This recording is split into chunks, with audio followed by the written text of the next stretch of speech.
The key challenges were really about focusing on getting him to the toilet. He was very reluctant to go to the toilet at all. It seemed, that he was a bit fearful. It was hard to tell really why that was happening to me because he really wouldn't want to even talk about it.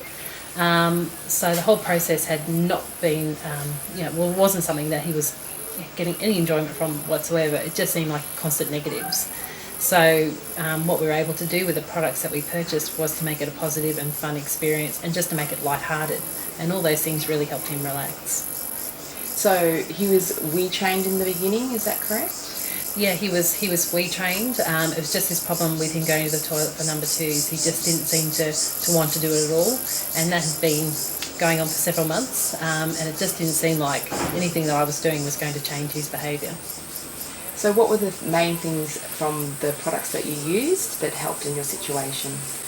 I think what we got from the products that we purchased was really creating a whole story around the experience. There was the book, Dumpy and the Game, there were stickers, there was the reward chart that had the same characters as the book, so we could talk about that and relate.